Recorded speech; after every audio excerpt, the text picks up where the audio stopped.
रियासत तेलंगाना के नायब वज़ीर आला जनाब मोहम्मद महमूद अली ने आज हैदराबाद के पुराने शहर में वाक़े बिस्मिल्लाह कॉलोनी की एक पदयात्रा में मेहमान खुसूसी बनाए गए। इस मौके पर महेश्वरम के एमएलए सिटी कृष्णा रेड्डी ने इलाके के कब्रिस्तान की हिसारबंदी का सगे बुनियाद रखा, जिसकी लागत 32 लाख रुपए बताई गई है। इस मौके पर हुकूमत टीआरएस के कई सरकर्दा लीडर्स भी वहां पर मौजूद थे।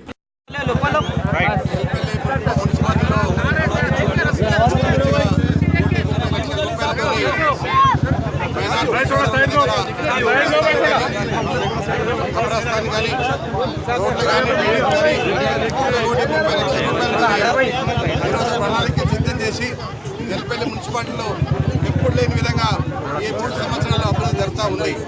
కాంగ్రెస్ పార్టీ అధికారంలోకి వచ్చినప్పుడు 70 సంవత్సరాలు పరిపాలించి మైనార్టీల ఓటు తీసుకున్నారు తప్ప అభివృద్ధి చేయలేదు.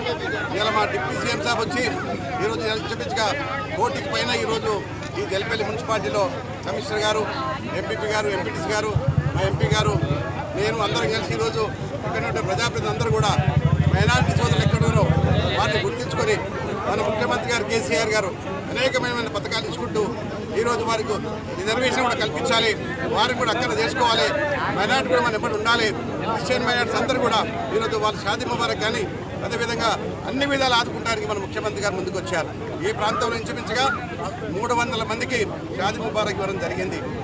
అంతమంది మైనార్టీస్ ఎక్కువ మంది ఉన్నారు కనుక ఇక్కడ ఇంకా కూడా ఇస్తాం. మన ముఖ్యమంత్రి గారు ఎప్పుడు కూడా అడగాల తప్ప అడగకుండా తప్పకుండా ఇచ్చే వ్యక్తి.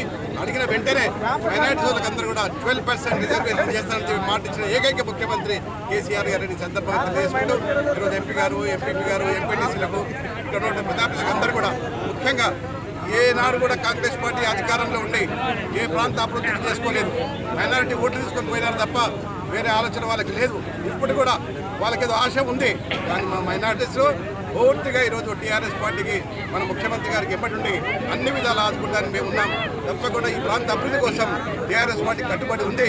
అందుకనే మరి 3 గంటల నుంచి మా డిప్యూటీ సీఎం గారిగా పర్యటించే మైనారిటీలకు ఉన్నటువంటి సమస్యల పరిష్కారం కోసం, డ్రైనేజ్ కోసం, మహిళల కోసం, మన యువకుల కోసం ఏ విధంగా చేయాలనే దాని మీద ఈరోజు మా డిప్యూటీ సీఎం గారు వచ్చిన వారికి ముఖ్యంగా ధన్యవాదాలు.